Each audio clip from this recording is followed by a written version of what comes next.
बिस्मिल्लाहिर्रहमानिर्रहीम। मैं हूं यूनुस बाट और आप प्रोग्राम टॉक टुडे देख रहे हैं। आज प्रोग्राम में हम एक तो जमात इस्लामी के धरने की बात करेंगे, दूसरा ये है कि जो सोशल मीडिया के हवाले से उसको कंट्रोल करने के लिए ये कहा जा रहा है कि ये एक दहशतगर्दी के ज़िम्मे में भी कुछ चीज़ें समझी जा रही हैं, जिसे हम डिजिटल दहशतगर्दी कहते हैं। अब आवाम ये जानना चाहती है कि डिजिटल दहशतगर्दी आखिर है क्या और हुकूमत क्या चाहती है। बहुत सी इसके अंदर चीज़ें छुपी हुई हैं, आवाम बेखबर है। हमारे मुल्क में इतने नए तजर्बे किए जा रहे हैं, आपको ये मानना पड़ेगा कि भानी पीटीआई ने अगर मकबूलियत हासिल की है तो उसमें सोशल मीडिया का बहुत बड़ा हाथ है। हुक्मरान जमात ये समझ बैठी है कि अगर हम सोशल मीडिया को कंट्रोल कर लेंगे तो शायद भानी पीटीआई की मकबूलियत में कमी वाक़या होगी। जो हुक्मरान टोले में मौजूद रहनुमा हैं या उनके मरकज़ी लोग अकाबरीन हैं, उन्हें ये सोचना चाहिए कि आपके वो जो बड़े खैर खा तज़ियाकार थे, जो आपकी हमेशा बात करते थे, जिनका एक नाम है मार्केट में, और उनकी बात को ये समझा जाता है कि वो जो भी लिखें सच्ची साबित, यानी कि बहुत जल्दी सच्ची साबित हो जाती है, हक़ाइक़ के करीब होती है। आप यकीनन उनके कॉलम तो ज़रूर पढ़ते होंगे। तो अब तो उन्होंने भी ये लिखना शुरू कर दिया है कि भानी पीटीआई जो है वो, दूसरे लफ्ज़ों में अगर ये कहा जाए कि मेला लूट चुके हैं या मेला उन्होंने लूट लिया है, ये जनाबरा मनना पड़ेगा। तो ज़रूरी है कि ये सारी चीज़ें हुक्मरान जमात इत्तेहादी अगर समझ जाएं तो शायद जो बची खची या थोड़ी बात ही उनकी आप कह सकते हैं साख बाकी है, उसको बचाया जा सकता है। वरना आने वाले दिनों में हालात ख़राब से ख़राबतर होते जा रहे हैं। अब तो आपने देखा कि बात जानलेवा मामला तक पहुंच गई है। हालात से तंग आकर जब कोई खुदकशी कर लेता है तो ये वही ख़ानदान बता सकता है जिसके साथ ये वाक़या पेश आता है, या टीवी पर या अखबार में हम तो उसकी अक्कासी ही पेश कर सकते हैं, तस्वीर कशी कर सकते हैं। अब तो वो वाक़यात भी मुसलसल के साथ पेश आना शुरू हो गए हैं।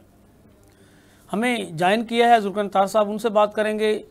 स्टूडियो में मेरे साथ जहीद इकबाल गैस साहब मौजूद हैं, ये मेरा साथ देंगे। जुल्फ़िकार तार की तरफ बढ़ते हैं। जी जुल्फ़िकार तार साहब, अस्सलाम वालेकुम। जी साहब, जी जी जी जी अल्लाह का शुक्र, अल्हम्दुलिल्लाह। जुल्फ़िकार तार साहब, जिसे आप कहते हैं कि ये सोशल मीडिया के हवाले से जो बातें की जा रही हैं कंट्रोल करने के लिए, और जिसे आप डिजिटल दहशतगर्दी करार दे रहे हैं, ये आखिर है क्या? अब आप क्या करना चाहते हैं? ये बात तो सच साबित है, ये इसको तो आप किसी सूरत भी इनकार नहीं कर सकते कि इमरान खान की मकबूलियत में सोशल मीडिया का बहुत बड़ा किरदार है, और हुकूमत जो है उसे राह रास्त फराग करना चाहती है और मीडिया को दबा के ये समझती है कि शायद वो कामयाब हो जाएगी। जितने भी अब तक जो हुक्मरान, थोड़ी सी आवाज़ कम आ रही है, जरा प्लीज जरा थोड़ा सा। हाँ जी, हाँ जी, आवाज़ अब मेरी आवाज़, जी अब आवाज़ आ रही है? हाँ जी, अब कुछ बेहतर हुई है। मैं ये कहना चाह रहा था कि इमरान खान की मकबूलियत आज अगर आसमान की बुलंदियों को छू रही है तो उसमें सोशल मीडिया का बहुत बड़ा किरदार है। हुक्मरान जमात ये समझती है कि अगर हम सोशल मीडिया को कंट्रोल कर लेंगे तो शायद हम कामयाब हो जाएंगे, शायद इमरान खान की मकबूलियत में कमी वाक़या होगी। दर हकीकत जब तक हम सिस्टम के साथ चल नहीं पाते, जब तक हम लोगों की नब्ज़ के मुताबिक बात नहीं करते, उनके जज्बात की तर्जमानी नहीं करते, तो उनके दिलों पर आप हुकूमत नहीं कर सकते। अब जो डिजिटल दहशतगर्दी है, इसको जो कहा जा रहा है कि ये डिजिटल दहशतगर्दी पर काबू पाने के लिए काम हो रहा है, लोग जानना चाहते हैं अब हुकूमत क्या चाहती है। अब तक के तो जितने भी इनके इक़दामात हैं, इन्हें मुंह की खाना पड़ी है। हालात से तंग आकर लोगों ने खुदकशियाँ शुरू कर दी हैं, हालात बहुत खौफनाक हैं। जी जुल्फ़िकार तार साहब। जी जी, थैंक यू व्हाट्सएप।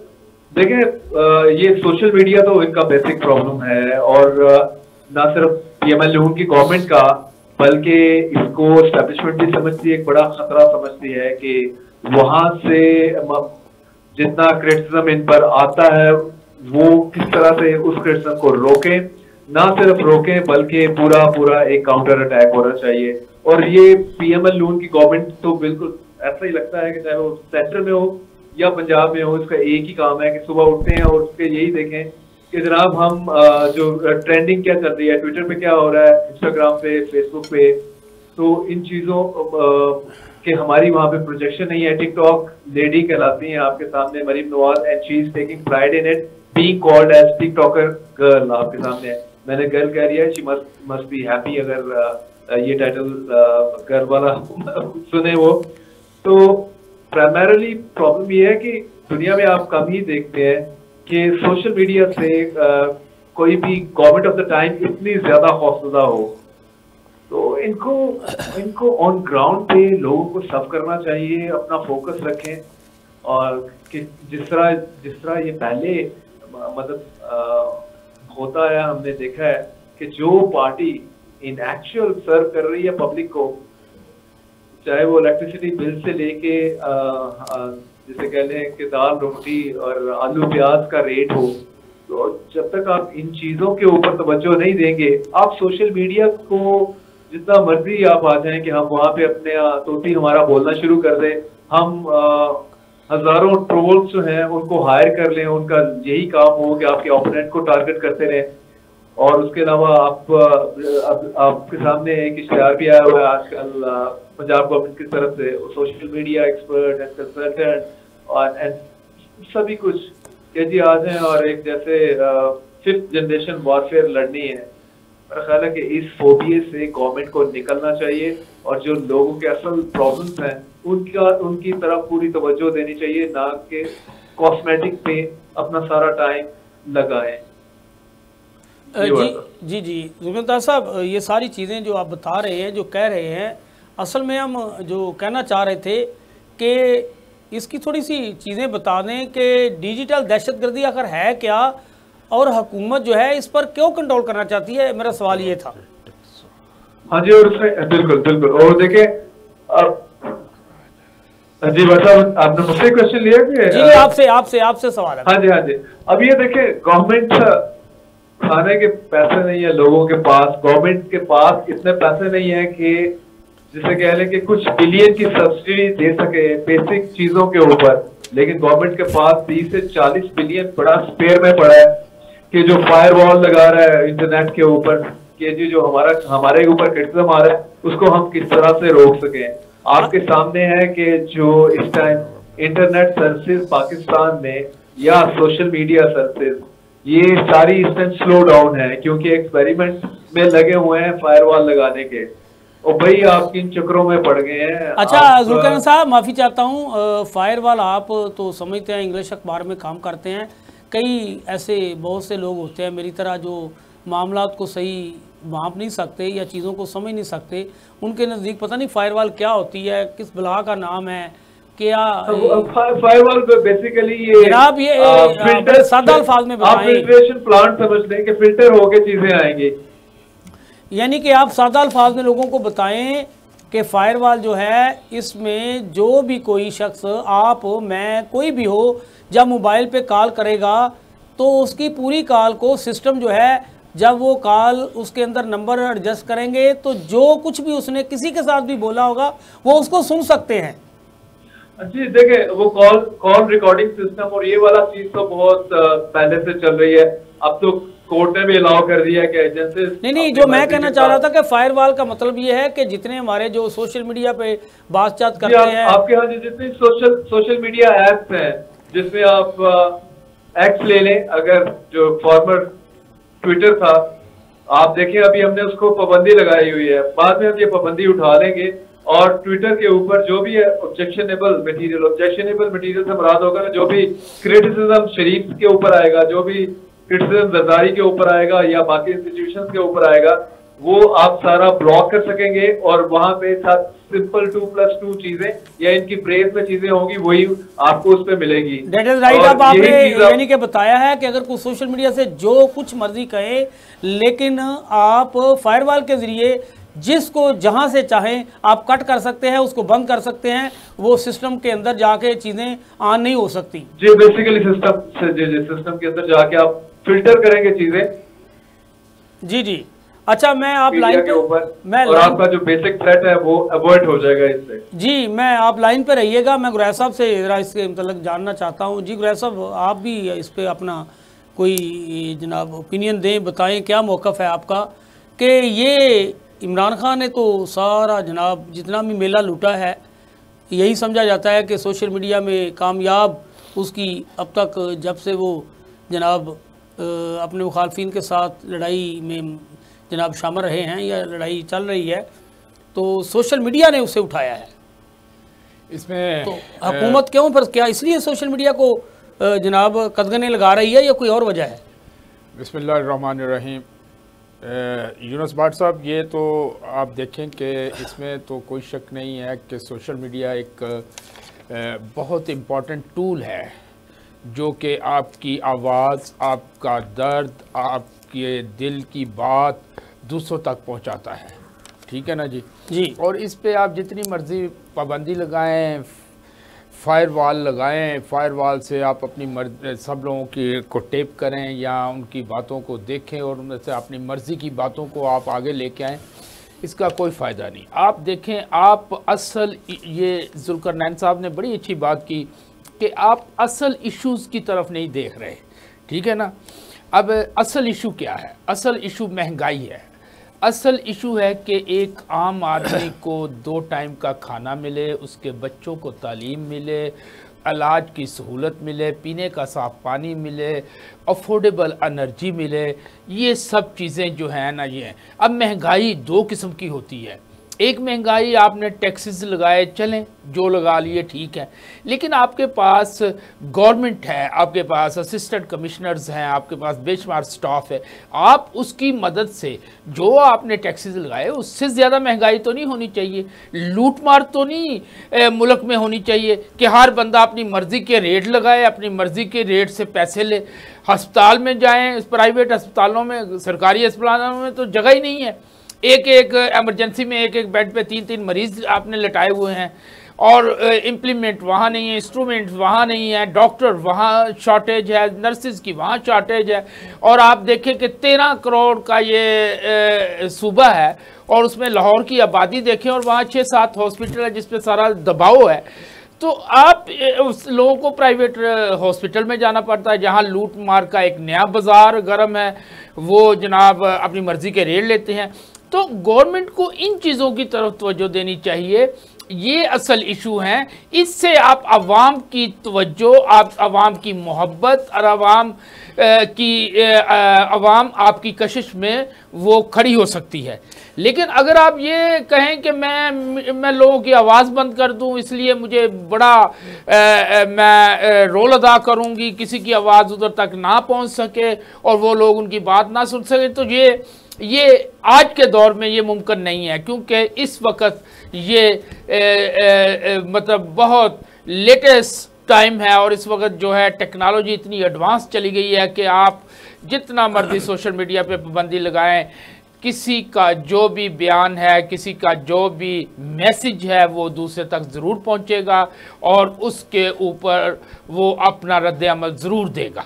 अच्छा ज़ुल्करनैन साहब, आप समझते हैं कि ये जो डिजिटल दहशतगर्दी पर हुकूमत काबू पाने जा रही है, या जिस सोशल मीडिया को हुकूमत डिजिटल दहशतगर्दी करार दे रही है, इसका कोई मुतबादल हल निकल आएगा? जिस तरह ट्विटर पर पाबंदी लगाई गई तो VPN का सहारा ले लिया गया है, तो कोई मुतबादल हल निकलेगा, नहीं निकलेगा? ज़ुल्करनैन साहब, आवाज़ आ रही है? जी आ रही है। मैं आपसे ये जानना चाह रहा था कि आप जिस तरह सोशल मीडिया को दबाने के लिए इकदाम कर रहे हैं, क्या इसका कोई मुतबादल हल निकलेगा? ट्विटर को दबाने के लिए जो कुछ किया बंद हो गया, लोग VPN पे चले गए, तो इसके लिए भी कुछ हो सकेगा, नहीं हो सकेगा?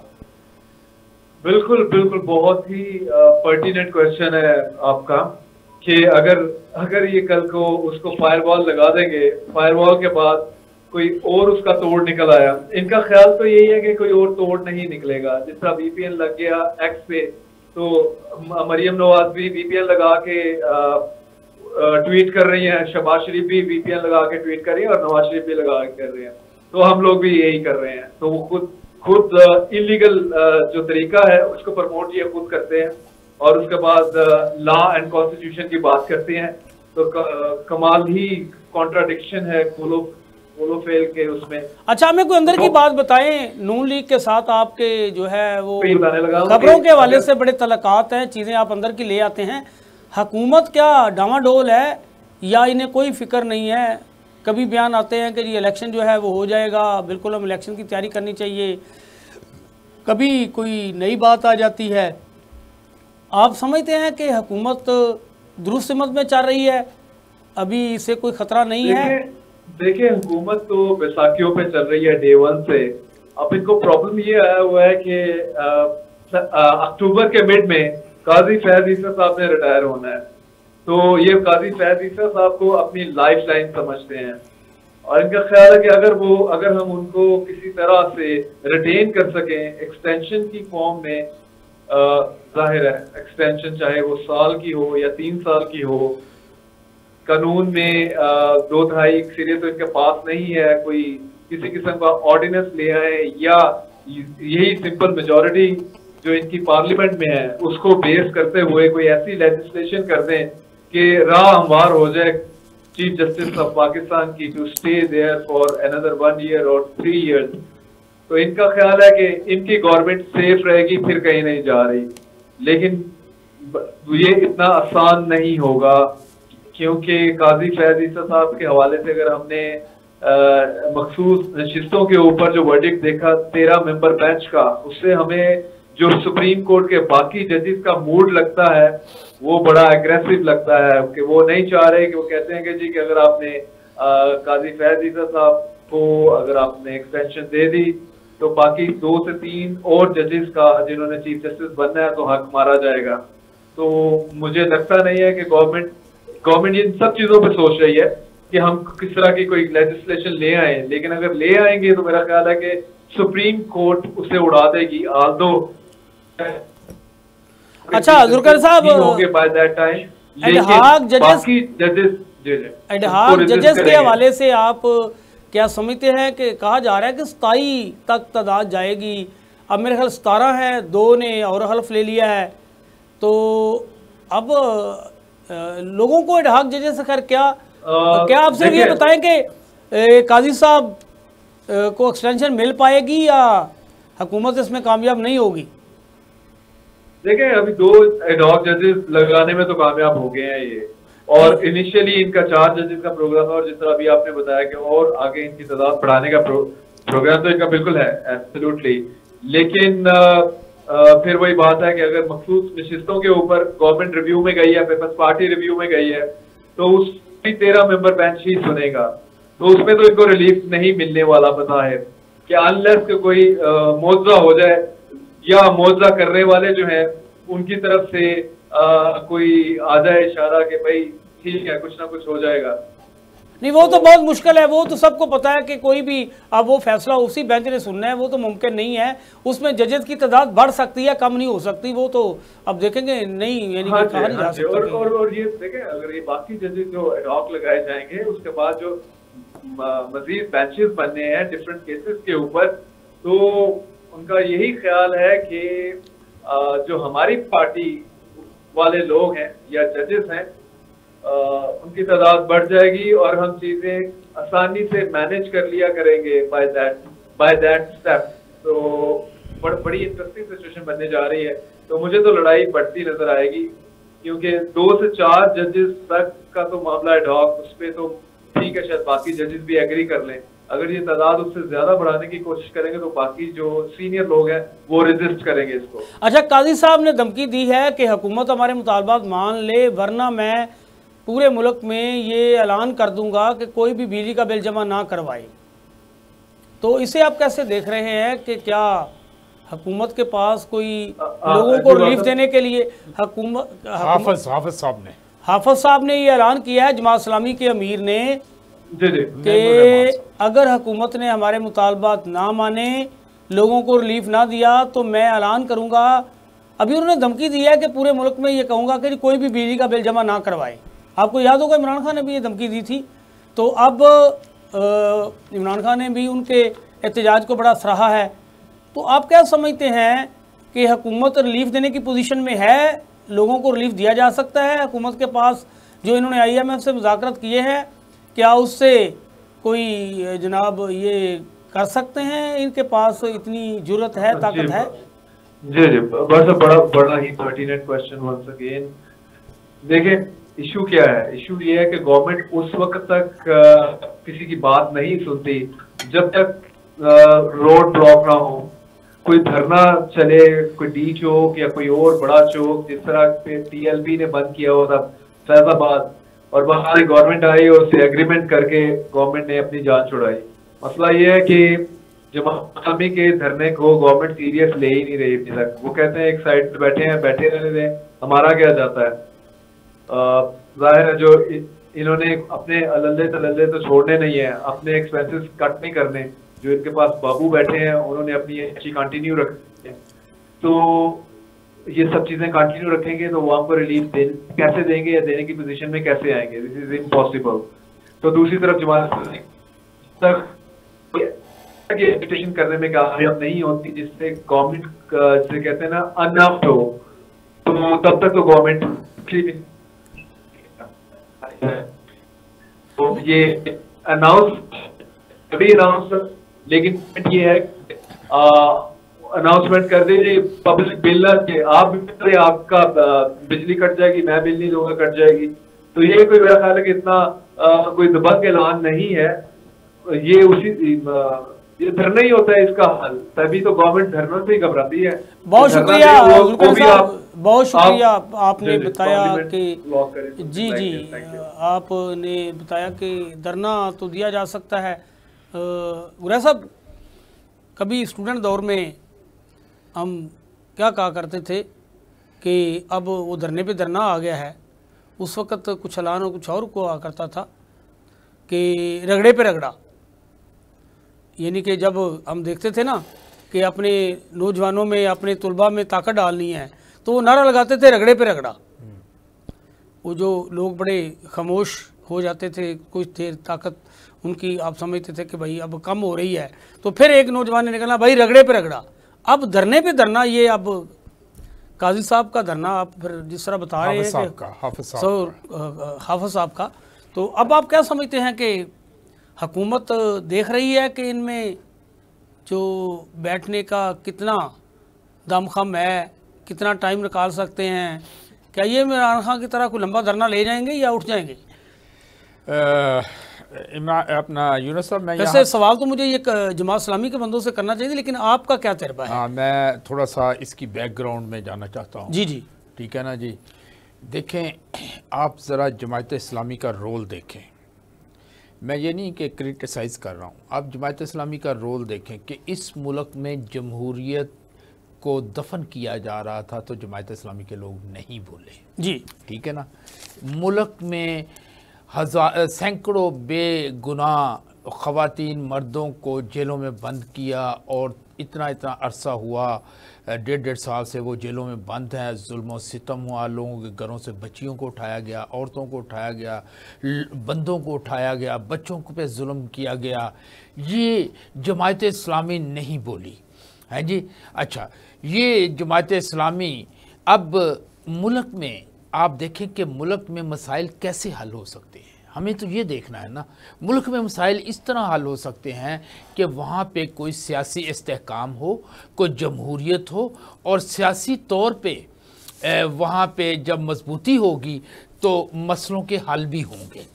अब ये जब जमहूरियत दफन हो रही थी, लोगों को गिरफ्तार किया जा रहा था, असम्बलियाँ टूट रही थी, और टाइम पे ना चीफ जस्टिस साहब और ना इलेक्शन कमीशन ने इलेक्शन करवाए, और फिर इलेक्शन फॉर्म 45 की कहानी और 47 की कहानी हर आदमी की ज़ुबान पे थी, उस पर भी कोई नहीं बोला। तो उसके बाद अब आप अपनी प्रोजेक्शन के लिए आप आ गए हैं। मैं इसे ऐसे देखता हूं कि अपनी प्रोजेक्शन के लिए आप आगे उधर धरने में बैठ गए हैं कि हम अपने आप को प्रोजेक्ट करें, क्योंकि हमारी तो कहीं जगह ही नहीं बनती। ये उसी तरह है जैसे जमीयत उलमा इस्लाम के मौलाना फजलुर रहमान साहब ने अपना बयानिया चेंज कर लिया, और बयानिया चेंज वो तो उन्होंने कहा कि हमारी तो सियासत ही दफन हो गई है, तो क्यों ना हम अपना बयानिया चेंज करके ज़रा मंजर आम पे आए। इसी तरह जमायत इस्लामी वाले सियासी जमातें इससे भी खौफजदा है, आप पीटीआई पे इल्जामात कुछ इस तरह से आप नहीं आप मेरी बात समझे, ये सारी जमातें इस चक्कर में थी कि वो जमात जो 80-90% पॉपुलर है अवाम में और अवाम उसको पसंद करती है, तो इनका ख्याल था कि ये उनके होते हुए हमारी कोई जगह नहीं बन रही, कोई स्पेस नहीं बन रही। तो हमारी स्पेस तब बनेगी जब वो खुडे लाइन लगेगी, वो तबाह होगी, ख़त्म होगी, उस पर बैन लगेगा। जब इतनी दफ़ा इन्होंने बैन की बात की, जब इस पे वो 6 की बात की, आर्टिकल 6 की बात की इस जमात के ऊपर, तो ये जमात इस्लामी कहाँ थी? इन्होंने क्यों नहीं बेसिक इश्यूज को लिया कि वो जो रूट्स हैं, जो फसाद की जड़ है, उसको क्यों नहीं पकड़ा? अगर इन्होंने जमहूरियत के लिए पीटीआई के साथ खड़े होते, लड़ते कि भाई नहीं, सही बात पे लड़ते, गलत बात की पे नहीं मैं कह रहा हूं कि उनके साथ खड़े होते, सही बात पे खड़े होते। ये खवातीन को क्यों उठाया जा रहा है, ये क्यों नहीं इलेक्शन के लिए उनका निशान क्यों लिया जा रहा है, क्यों उनके इलेक्शन में तईद कुरुंदा और तजवीज़ कुरुंदा को उठाया जा रहा है, और क्यों नहीं उनको फॉर्म जमा कराने दिए जा रहे, इस पर क्यों नहीं बोली ये जमात इस्लामी? ये जमात इस्लामी आज उठ के जनाब हम बिजली, इन्होंने कहा कि चलो जी पीटीआई तो एक तरफ लग गई और बाकी जो है वो वैसे बदनाम है, 2 जमातें, तो क्यों ना अपनी जगह बनाए। और इन्होंने जनाब वहाँ पे जी जो पैसा इकट्ठा किया, कहाँ से आया है ये पैसा? इनका भी तो कोई ऑडिट करे कि ये इनका पैसा कहाँ से आता है। और ये इतनी तशहीर हर चैनल के ऊपर कितनी देर वो हाफिज नईमुर रहमान साहब की तकरीरें चल रही हैं, है जी, ये क्या है? तो इस तरह मसाइल हल नहीं होते यूनुस साहब। मसाइल आप जो असल मसले की जड़ है उसको पकड़ना चाहिए, उसको सेटल करना चाहिए। आप जमहूरियत और सियासी इस्तेहकाम को पहले बहाल करवाएं, उसके बाद कोई बात करें। आप मुझसे लिखवा लें, अगर इनके धरने से जो बिजली का, अगर ये वो जो IPPs के जो हैं वो जो मुफ्त में पैसे लेते जा रहे हैं और 1 यूनिट नहीं बिजली का इस्तेमाल हो रहा, और वो बंद हो जाएं या उनसे कॉन्ट्रैक्ट ख़त्म हो जाए, कभी हो ही नहीं सकता कि ये इस काबिल, ये इनका धरना इस काबिल हो कि ये इसमें कामयाब हो जाए। नाज़रीन, यहाँ एक ब्रेक का टाइम हुआ है, दोबारा फिर यहीं से शुरू करेंगे। नाज़रीन, ब्रेक पर जाने से पहले हम बात कर रहे थे कि जो डिजिटल दहशतगर्दी है, फायरवॉल है, या इसके लिए कोई जिस तरह ट्विटर का मुतबादल हल VPN निकाला गया है, इसका भी कोई हल निकाला जाएगा। अब हम बात करेंगे जमात इस्लामी के इस्लामाबाद में होने वाले धरने पे हमें ज्वाइन किया है जनाब नजीब फ़ारूकी साहब ने, नजीब अयूबी साहब ने, सॉरी अयूबी साहब, अस्सलाम वालेकुम। वालेकुम अस्सलाम। अयूबी साहब, ये बताइए कि आपका धरना जो जारी है इस्लामाबाद में, हुकूमत ने कोई आपके मुतालबात मानने की यकीनदानी करवाई है, नहीं करवाई? क्या आप समझते हैं कि हुकूमत इस पोजीशन में है कि वो आपके मुतालबात मान लेगी? IMF के हाथों मजबूर हो चुकी है, हुकूमत हर बात मान रही है। तवज्जो हटाने के लिए कभी वो कहते हैं PTI पे पाबंदी लगा रहे हैं, कभी वो कहते हैं जनाब हम वायरल जो है फायरवॉल जो है उसका सिस्टम करने जा रहे हैं, कई यानी कि चीज़ें तवज्जो हटाने के लिए की जा रही हैं। तो आपका धरना आप देखें ना, कितने आपके बहुत ज़्यादा हम अप्रिशिएट करते हैं, सियासी जमातें ऐसे इक़दामात को हमेशा अप्रिशिएट करती हैं। हुकूमत को आपका साथ देना चाहिए, IMF पे दबाव बढ़ाना चाहिए कि लोगों के हालात बुरे हैं, लोगों ने खुदकशियाँ शुरू कर दी हैं। आपका आज का ऐलान बड़ा अच्छा है कि लोग बिजली के बिल जमा ना कराएं, लेकिन ये ऐलान तो अच्छा है, लेकिन हमारी हुकूमत आपको पता है कि कहाँ सोई पड़ी है, उसे तो आवाम की फ़िक्र ही नहीं है, अपने प्रोटोकॉल की लगी हुई है। तो आपका धरना कितना लंबा हो सकता है? मुतालबात मानने का आप क्या समझ रहे हैं कि कोई आपको यकीन करवा रहा है, या माने जाएंगे, नहीं माने जाएंगे? जी अस्सलाम वालेकुम। पहली बात तो ये है कि ये जो आप बार बार कह रहे हैं आपका धरना, तो ये कोई आपका धरना नहीं है, ये जमात इस्लामी का धरना नहीं है। जमात इस्लामी ने मज़ाहिमत और अवाम की तर्जुमानी की है और ये सारे अवाम का धरना है। अब आप ये देखिए कि जमात इस्लामी ने कौल दी है और जितने मसाइल है, ये कोई हुकूमत के लिए छीनने के लिए, हुकूमत गिराने के लिए या अपने लोगों को छुड़वाने के लिए, मराहत लेने के लिए नहीं है। ये गरीब आदमी जिस चक्की में पिस चुका है और तकरीबन मर चुका है, ये उसके मुतालबात हैं जो जमात इस्लामी ने किए हैं। अब रह गई बात ये कि हुकूमत इन मुतालबात को मानती है या नहीं मानती है, तो हमने तो एक अवामी सीधा सादा सा मुतालबा है कि ये जो IPPs के नाम पे लूटमार है और ये जो टैक्सों की भरमार की गई है, और इसी तरीके से गरीब आदमी जो तनख्वाहदार है वो 374 अरब रुपए टैक्स जमा कराता है, और जो जागीरदार है वो सिर्फ 5 अरब रुपए टैक्स जमा करा रहा है गवर्नमेंट के नेट में। तो गरीब तनख्वाहदार को तो पीस के रख दिया है।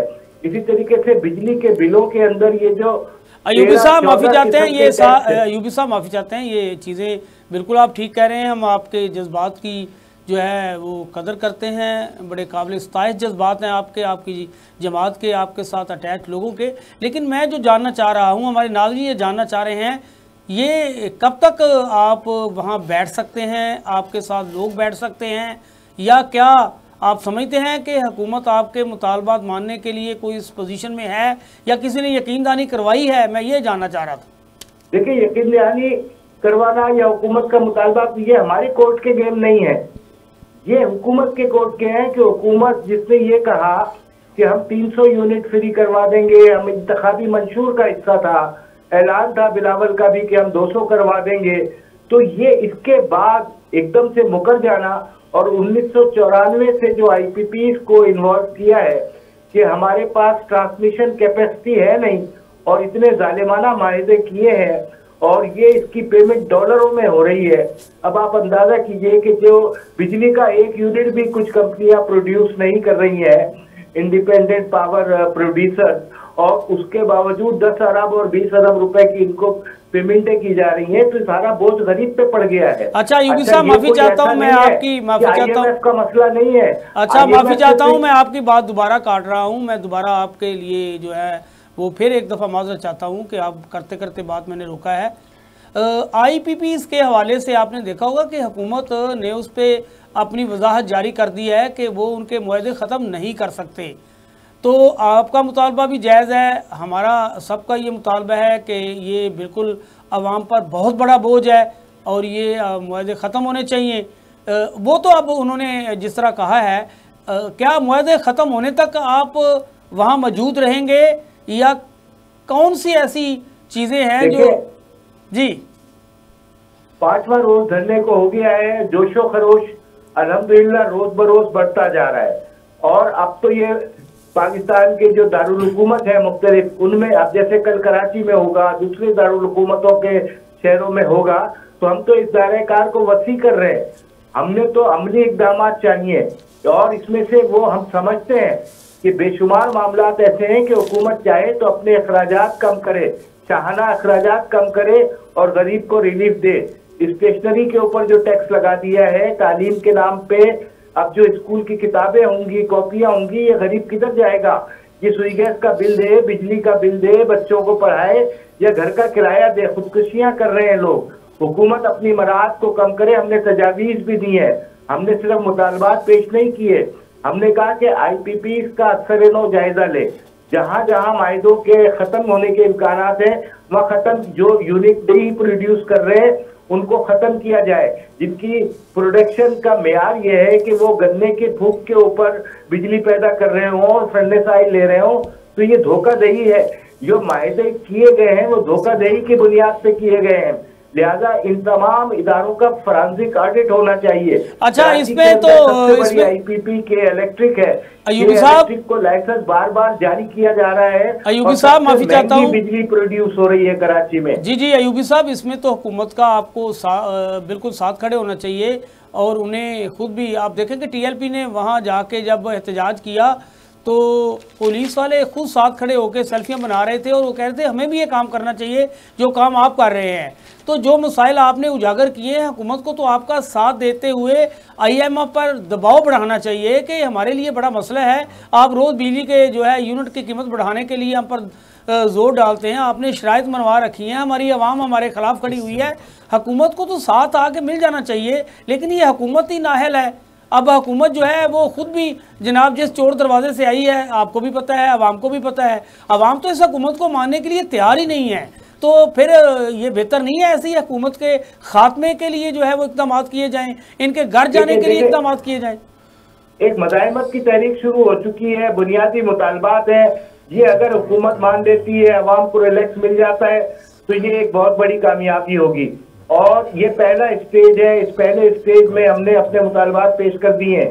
दूसरी अहम बात यह है कि मुतालबात मानना या नहीं मानना ये हुकूमत का काम है। हमारे हौसले बुलंद है और हमने ये सारे मसाइल देखे हुए हैं। 29 दिन, 30 दिन, 1 महीने के धरने हमारे लिए कोई माने नहीं रखते।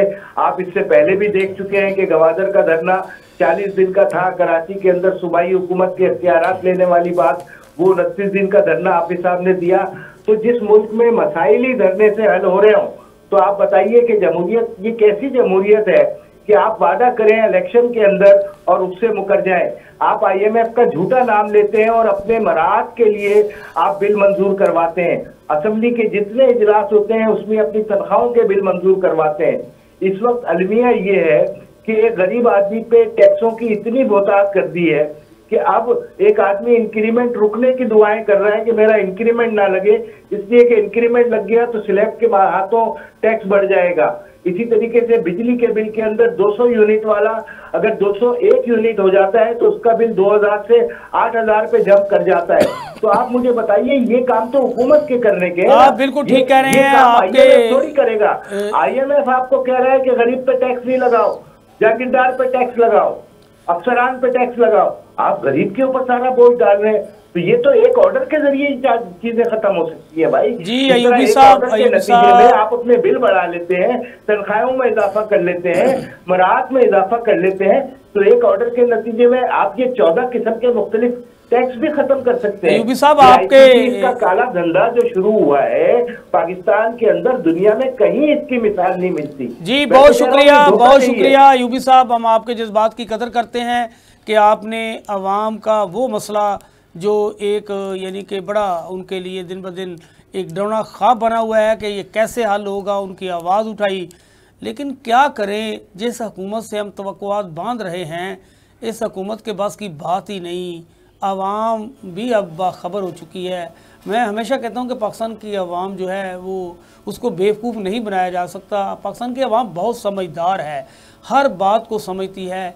ये हुकूमत जिसके पास किसी कमिश्नर को, किसी डिप्टी कमिश्नर को, किसी DPO को, किसी RPO को तब्दील करने का अख्तियार नहीं है, ये हुकूमत क्या खाक आवाम के मसले हल करेगी?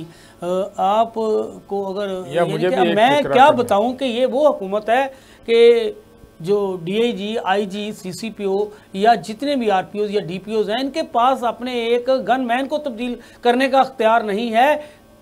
तबादले के लिए या उसको तब्दील करने के लिए जनाब वज़ीर आफ़त का दरवाज़ा खटकाना पड़ता है, वहाँ से इजाज़त मांगी जा रही है। जी गुरैश साहब से भी पूछ लेते हैं। गुरैश साहब, आप भी इस पर कुछ कहना चाह रहे हैं? पहली बात तो ये है कि ये बार बार बात करते हैं सरकारी मुलाजमीन की। 25 करोड़ अवाम है हमारे मुल्क में, उसमें सरकारी मुलाजमीन कितने % हैं ये आप देखें।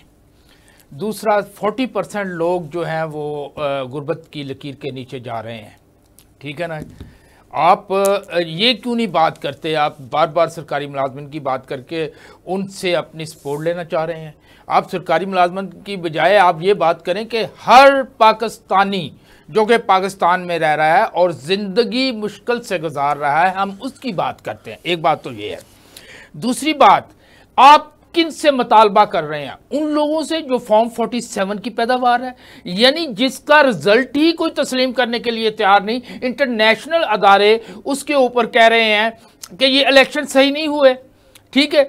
कुछ मुल्क ये कह रहे हैं कि आप अपने मुल्क में सियासी इस्तेहकाम लाएं, और वो उस गवर्नमेंट से ये मुतालबात कर रहे हैं कि ये मसला हल कर दें। बिजली, ये हमारे जो बिजली के जो हैं प्लांट्स, उनको ख़त्म किया जाए, उनसे कॉन्ट्रैक्ट ख़त्म किया जाए, और दूसरा महंगाई को कम किया जाए। जबकि आप देखें कि आप हुकूमत के अंदर देखें कौन है हुकूमत। एक तो वो 47 वाले लोग बैठे हुए हैं, दूसरे वो लोग बैठे हुए हैं जिनका तल्लुक ही कोई नहीं है मुल्क की, ना सियासत से, ना मुल्क की मुआशी हालत से, या ना मुल्क के लोगों से।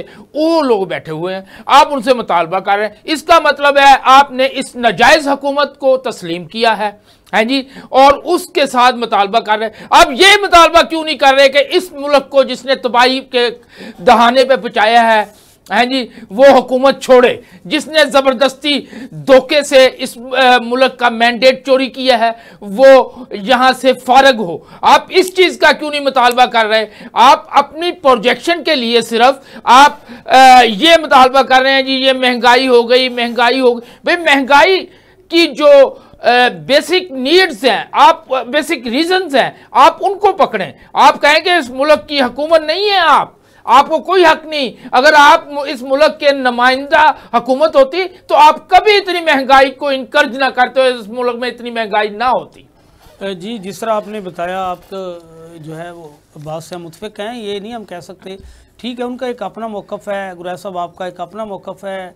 जो बात सोचने की है, जो बात जिस पर हमें ध्यान देना चाहिए, वो तो एक ही है कि मौजूदा हुकूमत ने आवाम के साथ जो वादा किया था, नहीं भाई ये हुकूमत ही नहीं है, ये हुकूमत वो हुकूमत है जिसने मैंडेट चोरी किया है, ये इसने कब्जा किया हुआ है। जब डाकू आपके घर पे कब्जा करेंगे तो वो क्या आप उससे डिमांड करेंगे, या कोई डाकू आपके मुल्क पे कब्जा करेंगे आप उनसे डिमांड करेंगे कि जनाब हमारी ये डिमांड है, मान लें। एक सिस्टम है, सिस्टम के तहत सारी दुनिया कायम है, रात है। अब देखेंगे फिर इसके बाद क्या सिस्टम के तहत इलेक्शन नहीं हो सकता? जो भी है हम बात कर रहे हैं, दायरे के अंदर है कि बात कर सकते हैं कि हुकूमत वो फ्रॉड से कायम की गई है, वो धोखे से कायम की गई है, जो भी है। देखिए ना,